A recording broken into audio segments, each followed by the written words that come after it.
Hello, everybody, and welcome to episode number 27 of the World of Sports podcast. I am your host, Diego Sandoval, joined as always by my co host, Logan Ring. Logan, say what's up to the people. What's up, everyone? Today, we've got a very good episode ahead of us. First, as always, we're going to break down the news from around the leagues this week. We're going to give our award predictions for the NFL, which are awarded tomorrow, February 6th. We are recording this on February 5th. And then we're going to give, as we always do, our NBA takeaways from the week. This is week 7 of the NBA season. And then we're going to close it off with our thoughts on this whole Deshaun Watson situation, because boy, is it a situation. Um, so yeah, make sure to follow the podcast on Instagram and Twitter at TWOS podcast and TikTok at the World of Sports podcast. You can listen to us on Spotify or Apple Podcasts, or if you want to see our faces, you can watch us on YouTube. So plenty of options there. Let's get right into it. Starting off with the news. So there's a couple of, injury kind of things we have to get. Actually, no, we'll start with the NBA. NBA news, the NBA All-Star game, which we will talk about a bit later, is happening. The Players Association and the league have agreed to a March 7th date in Atlanta for the NBA All-Star game. Again, we're going to talk about it later. There's some mixed emotions around the league right now, but we'll get into it later. Victor Oladipo, who just got traded, could be back on the trading block for whatever reason. I'm not really sure why. The Rockets seem to be really thriving with him in that lineup. I don't know if they want to kind of go full into rebuild mode or what their real goal is with this, but it looks like Victor Oladipo could be, at least they're listening to trades. I don't know how far it'll get. Also, in kind of trade news, Bradley Beal's name has been thrown around a lot, but he, for some reason, wants to stay with the Wizards. They're the worst team in the league, and he's the best scorer in the league, and he still wants to be there.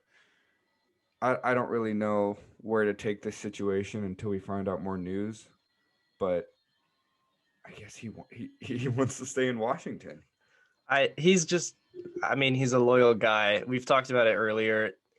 Everybody kind of wants to see him get out because he's not going to be winning in Washington at all. And he's just so talented. It's just sad to see him sort of like waste his career there. And this is like the start of his prime too. But I don't know. I guess he's trusting in the organization. I don't know why though. Yeah. We'll see. We've talked about Bradley Beal enough, I think. And the next time we probably will, is if anything actually does end up happening. Myers Leonard is out for the season with a shoulder injury. He was out for quite a bit of the bubble last year too. Just seems like another guy that's pretty injury prone. So out for the season, Myers Leonard. Also in injury news, George Hill is out 4+ weeks with a thumb injury. I think he just had thumb surgery a couple days ago. And then going back to the Rockets, Christian Wood last night actually looked like he sprained his ankle pretty bad. That's what I'm assuming it's going to be. It looked pretty similar to the John Morant injury, and that kind of brought back flashbacks because I have both of them on my fantasy teams. So hoping it's not much. He's been balling lately. I think he's the number one candidate for comeback or most improved player. Sorry. So hoping for a quick recovery. He's just a good story. Kind of been bounced around the league. He really wasn't, getting the playing time he really deserved or needed to thrive. And now that he is, he's on his way to an all-star appearance, I think. So yeah, it really sucks for Wood and the Rockets, he's been their best player so far. That's all we got from NBA news. Moving on to the NFL. Now this is kind of old news. It broke, I think maybe the day after our last podcast or 2 days after, so we're kind of obliged. We have to talk about it. Matthew Stafford was traded to the Los Angeles Rams for Jared Goff, 2 first-round picks, and a third-round pick. Now, I think it's a very interesting trade because Matthew Stafford, I think, is a top 10 talent quarterback in the league. And I think he's kind of been slept on just because he has been in Detroit. But 2 first-round picks, a third rounder, and a solid young quarterback, I think they overpaid a little bit. Don't get me wrong, I think that it's going to vault the Rams into almost a Super Bowl contender next year. I think Matthew Stafford is that much better than Jared Goff. Um, I think Stafford, along with McVay and that number one defense in the league, is going to do really well next year. But I think the Lions won this trade. First round picks in the NFL are so valuable. And then, Jared Goff is still a good quarterback. So it was good for both teams, but I'd have to give it to the Lions. Yeah, it's a very interesting trade. I'm excited to see Stafford on a new team because the Lions aren't very exciting to really watch.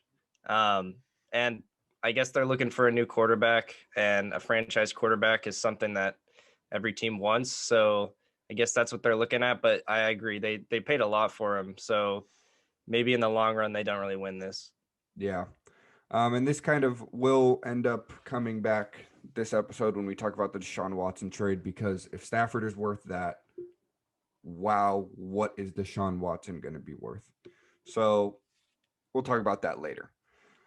Staying in the NFL, the Falcons are intent on keeping Julio Jones and Matt Ryan for next season.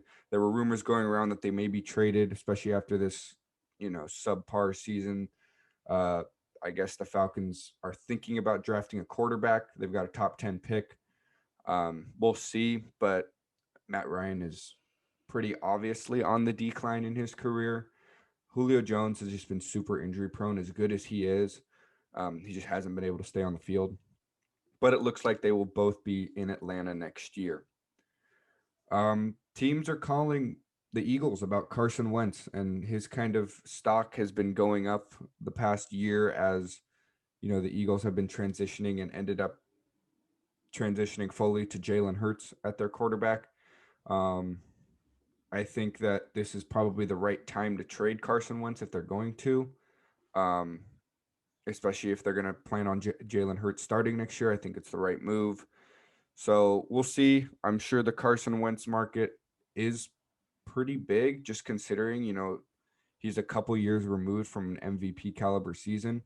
But we'll see. It looks like the Eagles are sticking with Hurts, though, which I think is the right call. Staying in the NFC East, Jason Garrett is expected to stay as the New York Giants offensive coordinator.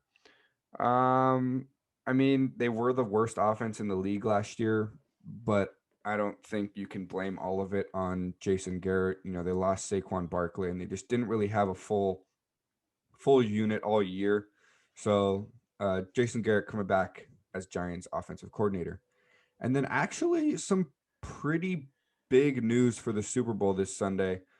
Um, Willie Gay, linebacker for the Chiefs, and Eric Fisher, left tackle for the Chiefs, are out for the Super Bowl. Um, I think Eric Fisher is honestly a really big blow to the Chiefs. He's an all-pro left tackle. That's Mahomes' blind side. Um, and I think with that Bucks pass rush, they could cause some problems, especially with Fisher out. That being said, we both have the Chiefs winning. I still think that they have enough to win. If you want to hear our full explanation of our picks, go back to last episode 26, where we kind of broke down every aspect of this game. But yeah, we both have the Chiefs winning, even though Willie Gay and Eric Fisher have been deemed out. Now, our final group of news is obviously the MLB. It was reported that the season will start on time. Spring training in just 2 weeks now, February 17th. And then April 1st will be opening day, as it is every normal year. Um, Great news for the MLB. It was looking like they might have to push it back, but as of right now, there has been an agreement to start the season on time. Um, some free agency news. King Felix has signed with the Orioles. It's a minor league deal. Um, Seattle Mariners legend. I don't know how much he really has left in the tank, but I mean, good for him. Getting on a squad before spring training starts. The Brewers have signed Colton Wong. I think that's kind of an underrated signing. I think he's one of the best defensive infielders in the league, and I honestly think he's going to succeed in Milwaukee. Yeah, he's coming off 2 Gold Glove years, and I mean, I don't think really anybody talks about him, but he's one of the most underrated players in the league, in my opinion. And I mean, the Brewers have a lot of infielders, but they can move him around, and he can basically play anywhere in the infield. So I think this is a great signing. Yeah, I think they locked him down for 2 years, if I'm correct. Um, that's a great signing for the Brewers. Chris Archer is going back to the Tampa Bay Rays. Um, you know, Archer's a solid pitcher in the MLB. He's definitely not what he used to be. Um, but I mean, I think that the Rays are just kind of trying to compensate for losing a guy like Blake Snell and just trying to get another guy in that rotation. So Chris Archer signs with the Rays. I think it's a solid signing, but I don't think he's going to end up going back to his old form necessarily. Now, this one is another kind of, we just missed it for last podcast episode. We talked about the rumors, and then literally the next day, I think he got traded. So Nolan Arenado, my opinion, the best third baseman in the league, has been traded to the St. Louis Cardinals for 5 prospects and $50 million. So what that $50 million means is basically like the Rockies still pay some of Arenado's contract just because they signed the contract with him, but the Cardinals are basically saying we'll pay $50 million of that contract. So it's not necessarily just giving them $50 million to do whatever they want with it. It's to spend on Arenado. So, even with that $50 million, I think the Cardinals got an absolute steal. Yeah, this without the 50 million, I think this is just a crazy deal. This is all they could get for Arenado. And I don't know if they're trying to rebuild or what, because they've said that they haven't, but trading your best player is kind of a big sign that you are going in that direction. That's like the first step to rebuilding. Yeah. And I mean, 5 prospects, like, yeah, maybe they could turn out to be good, but that's no like MLB ready talent. And I mean, the best third baseman in the league, I think, is worth at least some solid players that can play right now along with prospects. And yeah, he had a big contract worth a lot of money, but I feel like teams should be willing to pay that for a guy like this. Yeah, I had seen. I mean, Arenado's name's been thrown around for the last couple of years, and I had seen last year a proposed trade that the Rockies actually declined from the Dodgers that offered up Dustin May, along with like our 3 top prospects. And Dustin May is, I'd say, one of the better young pitchers in the MLB, and he's proven that he's MLB ready. So I don't know if the Rockies are like trying to build for like 5 years down the road, but I don't know. I just think the Cardinals absolutely won this trade, and it's not really close. I think it puts the Cardinals in that number 1 spot in the NL Central. The Cubs we've kind of seen are almost breaking their team down. Chris Bryant has been on the trade market for a little bit. The Reds, they were in the playoffs last year. A lot of that, had to do with Trevor Bauer, and it doesn't look like he's going back to the Reds, who we'll talk about later. But I think that really does put the Cardinals in a good spot to win that division. Yeah, I agree. And then the man we were just talking about, the man everybody's been talking about, Trevor Bauer. It was reported that he is down to 2 teams. It looks like the Mets and the Dodgers. And the Mets offer was actually released. It's reported to be 3 years, close to 100 million total, which is a lot of money. Most likely, I'd say the Dodgers offer will be around there also. The Dodgers kind of have a history of offering short-term deals with a lot of money per year to guys. Like they offered Bryce Harper 2 years ago when he was a free agent, like 2 years, $80 million, which number one is ridiculous, but 3 years, 100 mil, 90 to 100 mil, most likely he'll get like 35 a year. Um, that's a lot of money. Bauer, it's tough to gauge Bauer in my opinion. Like he's a great pitcher, obviously, but you've got to take into effect that last year he pitched like 10 games. And it's like you're not really getting the full scope of Bauer, but somebody's going to pay for him. And it looks like it's going to be the Mets or the Dodgers. Yeah, he's one of my favorite players just because of how, I don't know, different he is basically, and how he just gives a different perspective on baseball. It's just fun to watch him play and then watch his like vlogs or whatever. You just get to understand sort of a different side. And last year he was absolutely dominant. Cy Young, I mean, he led the league in a bunch of categories. And I mean, I think any team should take the risk of Yeah. paying a lot for him just because of how good he can be. And if it's a short deal, especially, like, yeah, you're paying a lot of money, but these two teams have money to spend. And also, they're trying to contend in the next couple of years. So, if you want a pitcher like this, you have to go and get him. And I think he's made it pretty clear that he's going to sign with the team that he wants if they give him enough money. So, you got to throw whatever you can at him, basically. Yeah. The Mets have made their moves this offseason, obviously the big one, trading for Lindor. Um, but the Dodgers really haven't done much in a offseason where the Padres have done a lot. And I think getting Bauer would really be like, okay, calm down, Padres. I do think that the Dodgers are still the better team. We're going to talk about this later when, MLB starts ramping up again. But I think getting Bauer really kind of solidifies that. So obviously both teams have the money, both teams have the need. Um, we'll just see. It looks like it's going to happen sometime soon. Hopefully, dream scenarios, we get it in this podcast, we get some breaking news. Um, but we'll see. We'll see.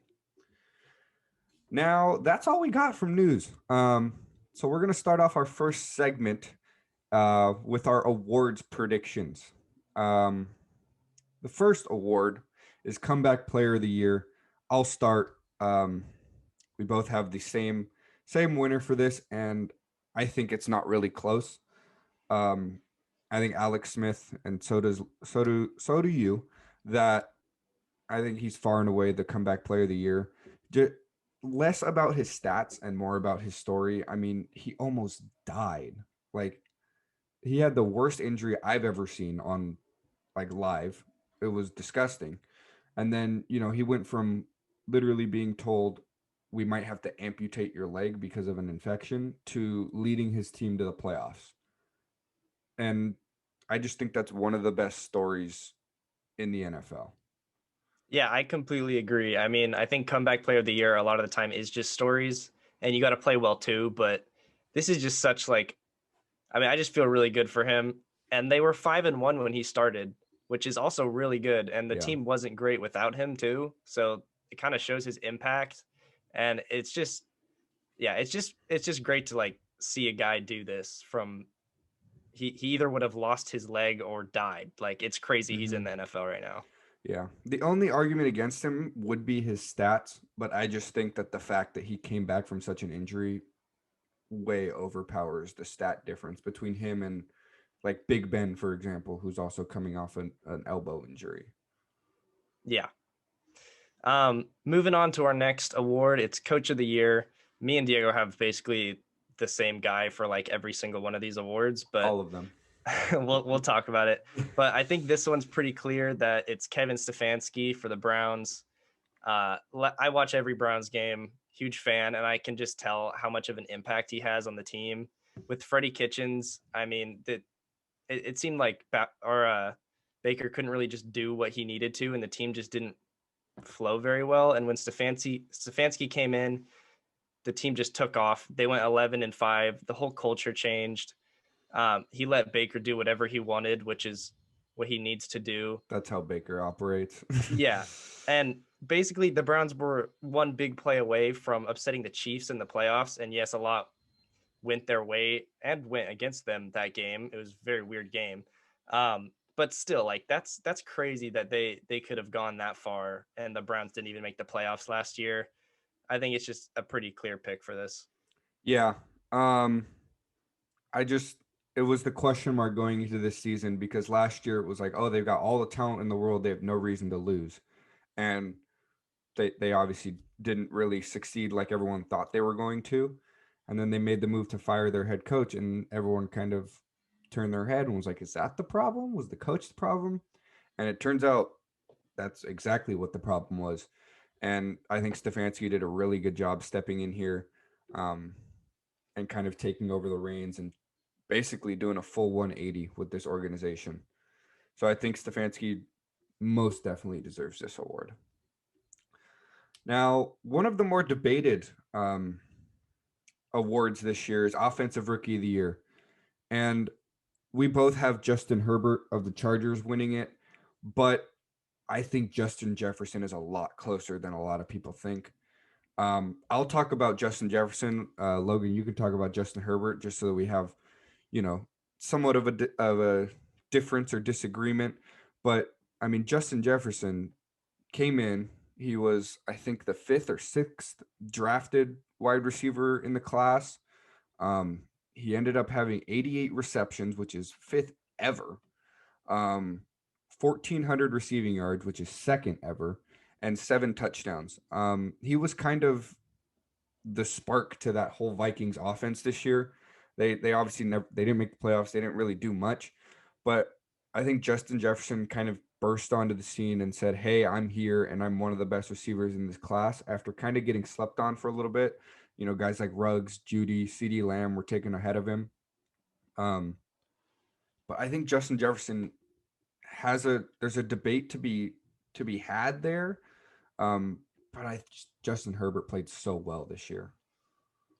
Yeah, Justin Herbert had a historic rookie season. He had 4,336 yards, which is second ever, and then 31 touchdowns, first ever for a rookie.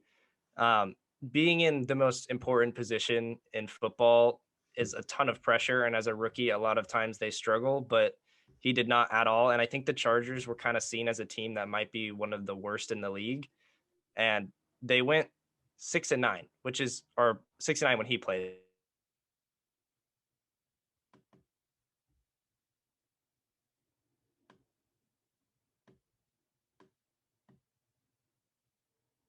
And that's be exciting and sort of just lead the team.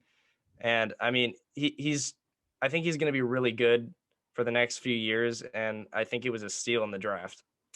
Yeah. Um, Herbert kind of came in. Everyone thought he was going to be the guy. They ended up starting Tyrod Taylor to start off with, but he really came in and solidified himself. And I think he's going to be, along with Joe Burrow, obviously Patrick Mahomes, Josh Allen. Those are going to be the guys, around the NFL, the kind of elite quarterbacks going forward. So Herbert and Jefferson, there's a debate there, but I think it's Herbert. Yeah.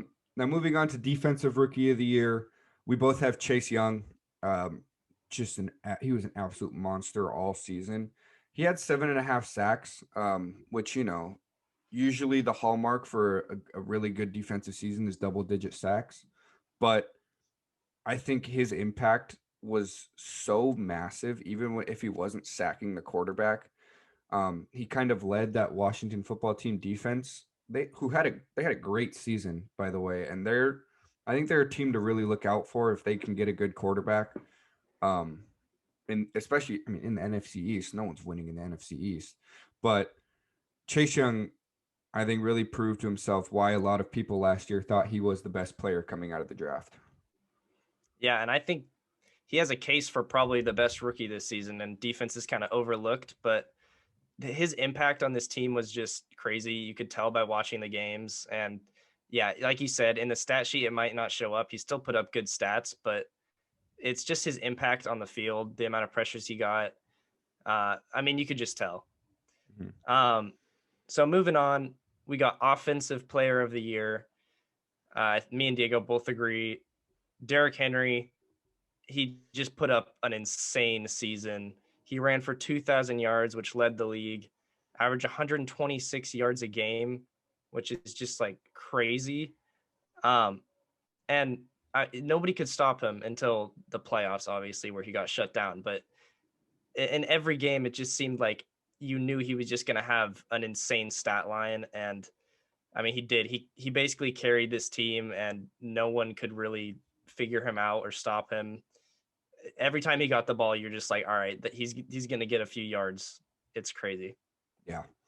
It got to a point where my predictions every week for the NFL season was that Derrick Henry would rush for 200 yards. And that was never like that crazy of a prediction, which is ridiculous. Um, if you're not familiar with the Offensive Player of the Year in the NFL, it's basically the MVP that's not a quarterback. The MVP is a quarterback's award in the NFL, which I mean, there's the argument that that's kind of BS, which I think is probably the case, but a quarterback gets it every year, and that's how it works. And I think if a running back can rush for 2,000 yards in a season, which never happens, they deserve to be Offensive Player of the Year. But the other guy I did want to bring up was Devontae Adams. Um, he had 115 receptions this year, second in the NFL, 1,374 receiving yards, which is fifth, and 18 touchdowns, which is first out of anyone that's not a quarterback. Um, that's just a ridiculous season. Obviously, having Aaron Rodgers helped a lot. But Devontae Adams, I don't want to say quietly, just because I think most of the attention was on Rodgers. People obviously acknowledge Devontae Adams as one of the best receivers in the league. Um, but he had one of the best seasons we've seen recently from a wide receiver. But that being said, Derrick Henry had one of the best years by a running back in the last 20 seasons. Um, like Logan said, 2,027 yards, 17 touchdowns. First, those are both first. He had 5.4 yards per carry, which is second Crazy. within rushers with more than 200 attempts. And he had 378 attempts. He is the absolute workhorse for that Titans offense. And he's probably the only guy in the NFL that you can say, here, we're going to hand you the ball 30 plus times a game and you're going to be fine with it. And he'll just literally break off runs like it's nothing. And it also helps that he's like 250 pounds. So I think Derrick Henry's the offensive player of the year. We both do. Now, other side of that, defensive player of the year to the guy who I think is the best player in the NFL, Aaron Donald. Um, I mean, take away all of his stats. If he doesn't have a sack, if he doesn't have a quarterback hit, if he doesn't have a pressure, he is drawing 2 to 3 offensive linemen a play. They can teams triple team Aaron Donald. It still doesn't matter. And he still had 14 sacks this year, 28 quarterback hits. You just can't stop him. It's just crazy how big and strong and just everything he does on the field is just insane. I mean, yeah, like you said, you have to throw 2 or 3 guys at one guy. That's just I mean, his impact on the defensive end is just by far more than any other player. And I think because it's defense, like I said earlier, it's overlooked. It's not as exciting, but you can't ignore his impact. And he still had 28 quarterbacks hit and 14 sacks, being double and triple teamed all season. I mean, that's just insane. Yeah. So to put this into context for anyone who maybe doesn't really, I don't know, watch football regularly, 14 sacks, right? Let's say he's getting, I don't know, triple teamed, which he has consistently before. He gets double teamed every single play, but on big downs, they'll triple team him.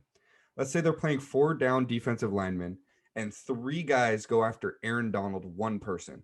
That leaves 2 other offensive linemen to guard 3 just freaks of nature defensive linemen. And Aaron Donald doesn't get credit for any of that. It's just kind of, you can see it with your eyes, but it goes nowhere on the stat sheet. And I think that's part of his game that really does get overlooked and part of the reason why he's just so good. Yeah. Um, I mean, I think that's a pretty clear pick. Yeah. So moving on to MVP, me and Diego both have him. We got Aaron Rodgers. He's Yep. so old and so good. It's just crazy. This was just great to see kind of the old people and old quarterbacks in the league still showing how good they are. Unless your name's Tom Um, Brady. yeah, I don't like him, but he's still insane. Yeah. Um, I'm just gonna list some stats from Aaron Rodgers this season: 70% completion percentage, 48 touchdowns to only 5 interceptions, 4,300 yards, and led Packers to a 13-3 record. And then the stuff he led the league in was 84.3 total QBR, most touchdowns percentage, the best interception percentage, and the best completion percentage. His stats were just insane this year, and his impact on the field is just, I mean, you can just tell it from there. Uh, I thought he was going to make the Super Bowl this year. It didn't happen, but he only had Devontae Adams, and basically that was his main weapon, and he still was able to put up this stat line. It's just crazy. It's crazy, that Packers scenario, because last year they drafted a quarterback with their first round pick and everyone was like, "Oh my god, is Aaron Rodgers done? Like, are they really moving Yeah. on?" And he comes out and says, "Hey, I'm still here." Oh, I thought it was got a notification on my phone. It said Trevor Bauer's name, but he is just trolling the league right now. He is giving away Dodgers and Mets signed hats right now. This man just wants to tease us. But anyways, That's moving back awesome. to Aaron Rodgers, um, I think he really, I don't really know the relationship there with the Packers front office. It's got to be good. I mean, he's been their quarterback forever, but they go out and draft a quarterback, and he's like, "Oh, you want to do that? Okay, like." Let me put up the best statistical season I've had, and I already have 2 MVPs, you know? But and he also got a new girlfriend. So shout out Aaron Rodgers. He's a playboy. He's dating that girl from Divergent. You know that movie? Oh, I did not know that. And Fault in Our Stars. So, shout out Aaron Rodgers, baller on and off the field. Mostly on, definitely deserving of the MVP. The other argument is Mahomes, but I think Rodgers was just better all around this year. Moving on.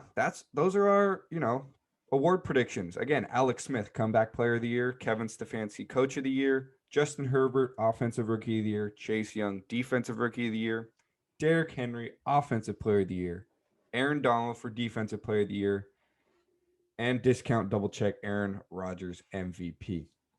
Moving on to our NBA Week 7 takeaways. It is Week 7 of the NBA season. How about that?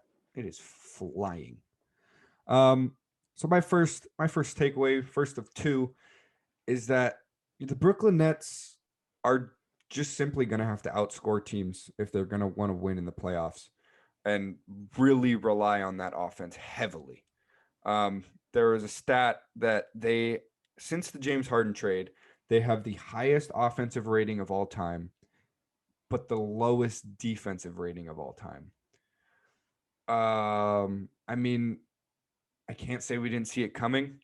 James Harden, Kyrie Irving, Kevin Durant, they all put up their scoring numbers. They're three of the best offensive players in the league, but they just play terrible team defense.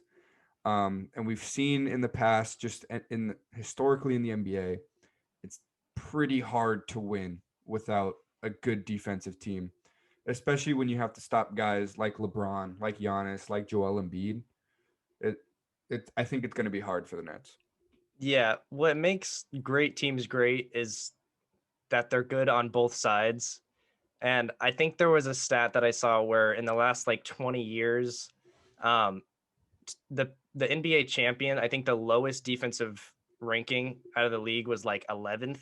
And I think that was the Warriors when they had Kevin Durant and Curry and Clay and Draymond and everybody, which I mean, I think is the greatest team of all time. It kind of doesn't really matter who they were playing. Yeah. Um, but also on the other side of that, the Nets have the best offense of all time. So this is kind of uncharted territory right here. So who knows? I don't think that they're going to really be able to stop the best teams in the league when they have one of the best offenses and one of the best defenses.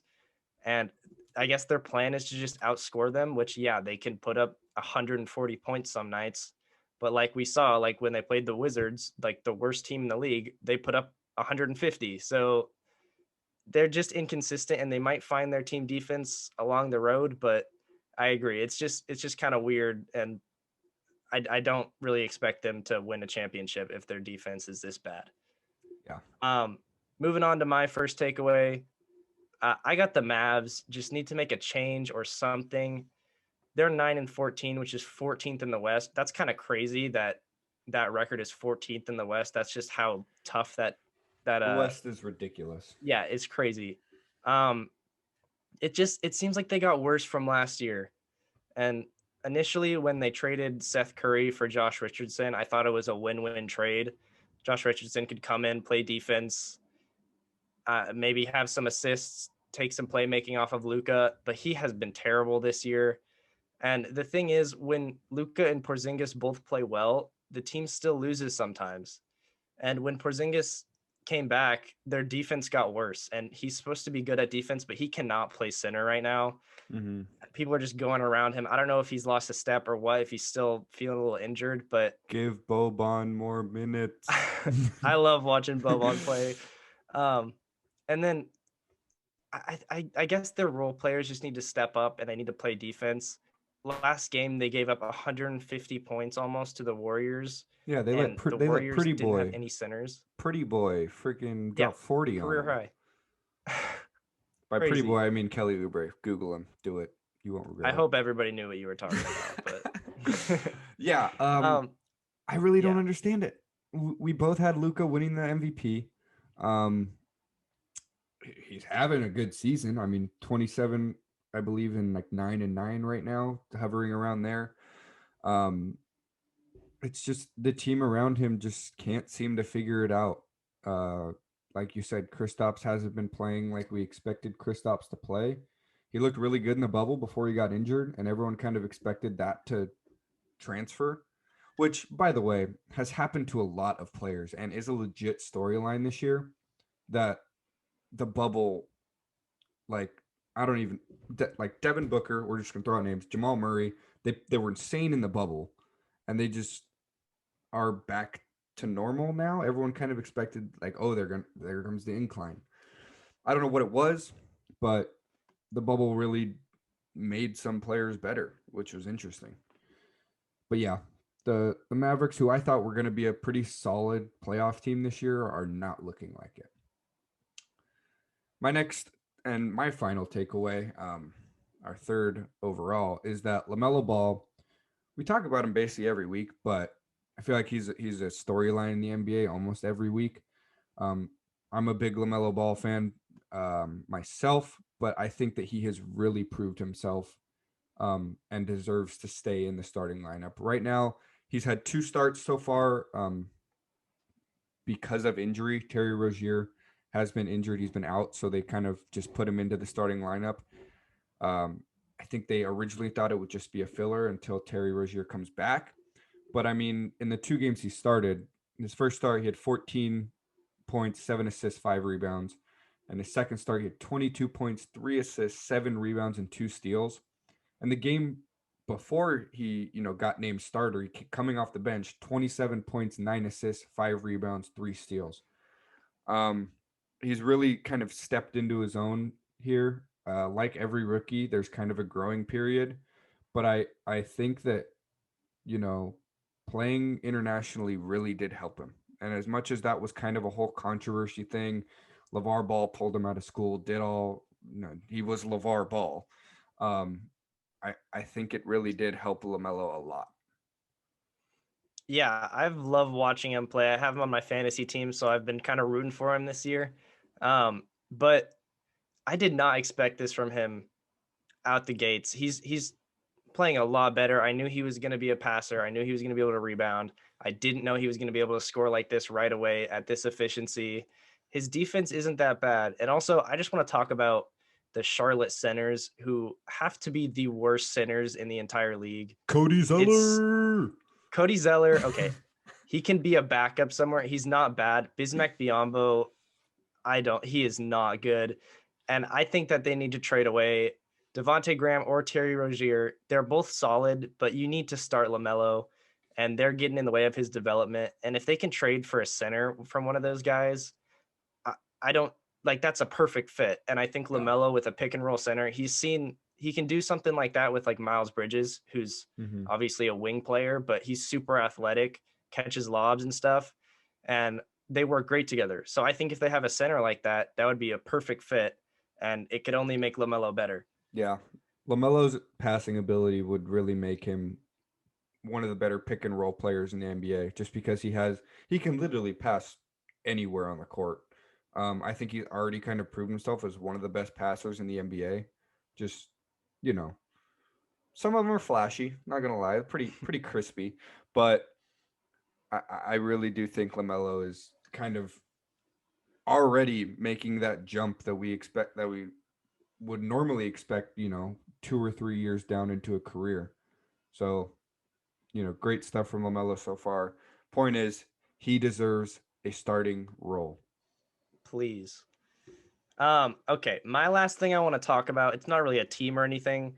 I just wanted to sort of talk about the All-Star game and sort of the situation that's developing around it. I think most fans want to see the All-Star game and they want it to happen. I think the league wants to see All-Star game because they make a lot of money from it. But also you got to think of the logistics around it. We're in a global pandemic and also it was a shortened off season. So you got to take everybody's opinions sort of from both sides who want it and don't want it. We've seen guys like De'Aaron Fox come out and say, I think it's like stupid that we're doing this. Obviously, this is a risk of like a super spreader event. If one guy comes, say LeBron has COVID and comes, and every single All Star is exposed to it, and they come back. Oh! I didn't get it. The Los Angeles Dodgers have signed Trevor Bauer. All right, Ladies and I gentlemen, knew when we put ladies and recording it was gonna gentlemen. Okay, it's reported by John Heyman. Um, Who? The champs just got better. Nice. Okay, I'm a big Trevor Bauer fan. No, I've always been a Trevor Bauer fan. He's just exciting. So yeah. Wow. Dodgers Dodgers just keep getting better. It's crazy. Good for How about you. wow. We have no we don't know the length of it, anything like that. I think he posted a YouTube video, said my new home. Wow. Listen. 2 minutes and 27 seconds. Um Wow. Wow. That's a cool way to announce it. All right.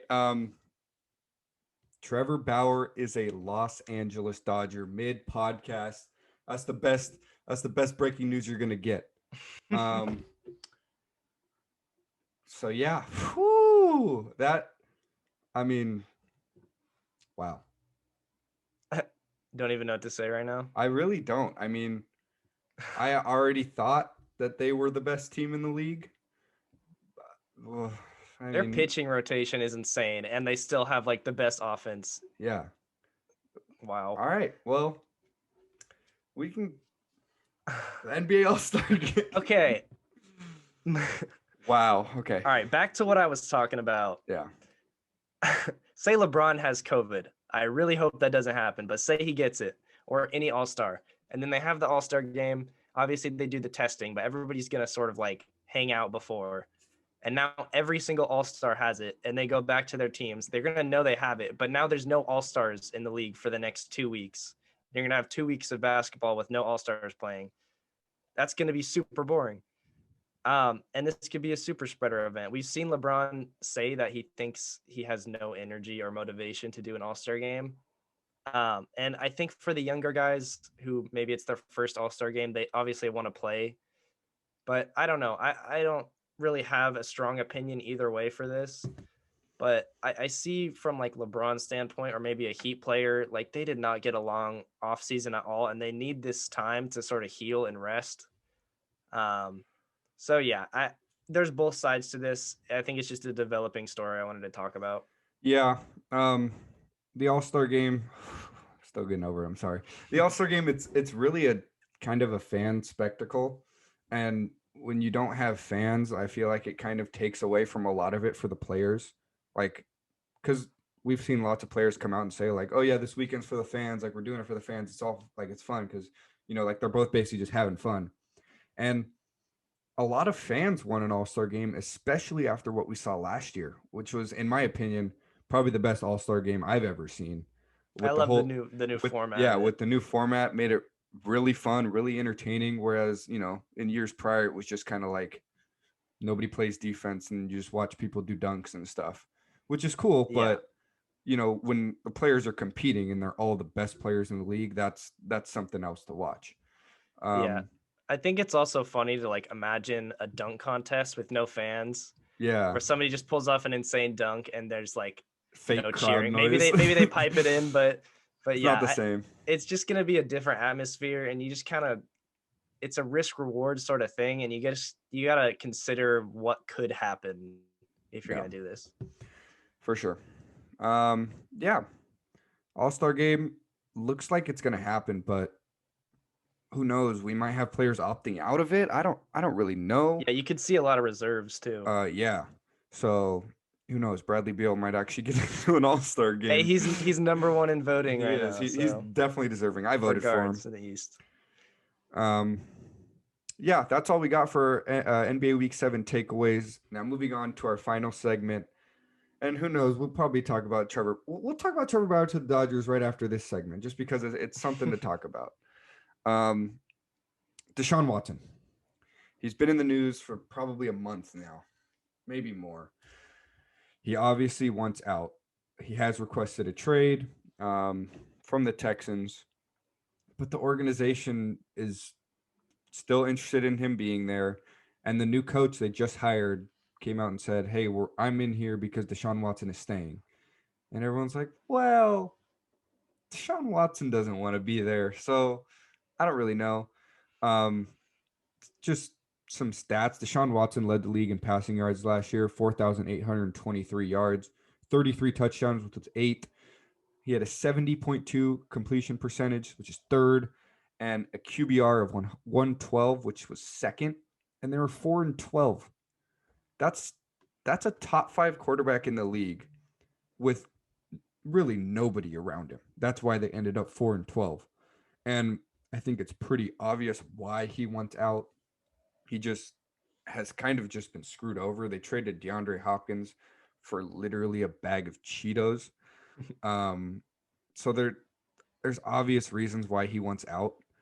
Um, but that goes back. This all goes back kind of to the Matthew Stafford trade, and how a guy like Matthew Stafford, who I think is probably, I'd put him around 10 in terms of starting quarterback rankings.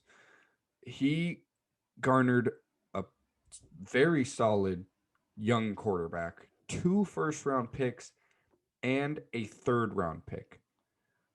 Um, I think Deshaun Watson, who is younger, who is better, um, he he's gonna get the Texans are gonna get a lot from him if they decide to trade. I keep comparing this to the James Harden trade in the NBA, or I guess the James Harden situation right now because it's not a trade yet. But he wants out and he's gonna get out. You got to get as much as you can back for him. They got a huge package for James Harden, even with all the drama surrounding him and all the sort of like unknowns about him. Like he went to a strip club and then got traded and still got traded for as much as he did. Um, so I'm excited to see what package they get back from him, but they need to trade him. I don't think that keeping him for longer and making him more angry is going to raise his trade value at all. And I think it's just pretty telling how bad the team is if they have that good of a quarterback and they're 4-12. Um, like the Rockets were still good with James Harden and he still won it out. I just don't like, I don't know how you could convince Watson to stay at this point. Yeah, and the teams that have kind of emerged, or at least have been talked about, are the Raiders, the Jets, the 49ers, and the Dolphins. Um, all those teams would have to give up a lot. Kind of going through them, the Raiders would probably have to give up Carr and a lot of first round picks. The Jets would have to give up a lot of first round picks, maybe Sam Darnold too. The Niners would probably give up Garoppolo, first and second rounders. The Dolphins are an interesting one because they have the number 3 pick this year, along with Tua Tagovailoa. Um, if they decide to pursue Deshaun Watson like that, I think they'd honestly have to give up both of those things. Um, and to think that someone is worth a stud wide receiver and an emerging star quarterback in the NFL is ridiculous. But he is. Like, it's Deshaun Watson. He's one of the most talented guys in the league. And Colin Cowherd, by the way, he's an analyst. He proposed that the Raiders should call up the Texans and give Derek Carr, Darren Waller, and 4 first-round picks.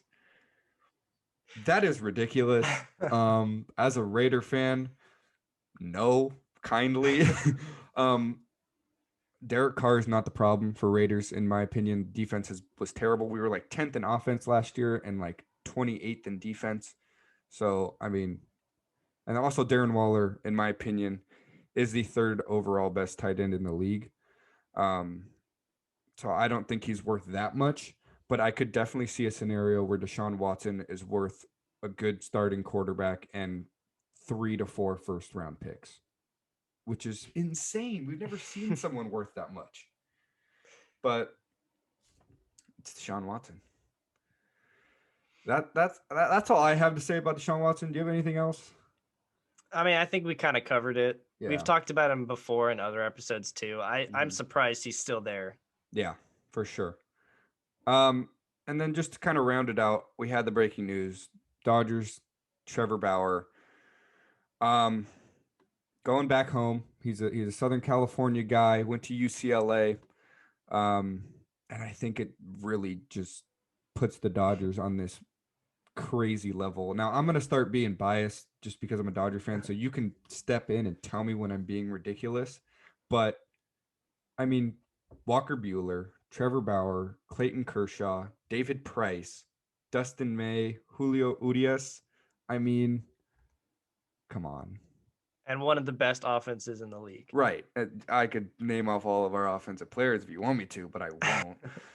I'm just hoping we re-sign Justin Turner as a Dodger fan. But I think it's kind of like these Padres fans were all like, oh, we got him. And the Dodgers are just kind of like, oh, come on. Hey, I think that they're better this year, so I don't know. But You think the Padres are better than the Dodgers? No, better than they were last year. No. Okay. Look, I'm not a Dodgers fan. I live in SoCal, so yes, I like watching them. I like going to their games. They're one of my favorite teams, even though they're not my favorite team, but I never call myself a fan. I think for the league, this is scary. This team is insanely good. And I just, in like a 7-game series, I don't know how you can beat this team. Their pitching rotation is insane. Their offense is insane. Their front or whatever, their coaching staff is insane. Everything is so good. They have so many prospects. They can do whatever they want. And I don't know. They just keep getting better, it seems like. Huge shout out to Andrew Friedman. He's the GM of the Dodgers. You know, he's done everything he can in the last however many years to get the Dodgers to this spot. You know, traded for Greinke, traded for Machado, traded for Darvish, signed Mookie Betts, traded for Betts, signed Mookie Betts, now signed Trevor Bauer. Obviously part of it is being in LA, but also I just think there's just a culture there that people want to go. And I think Trevor Bauer going to the Dodgers makes them one of the best teams in MLB history. I'm saying it.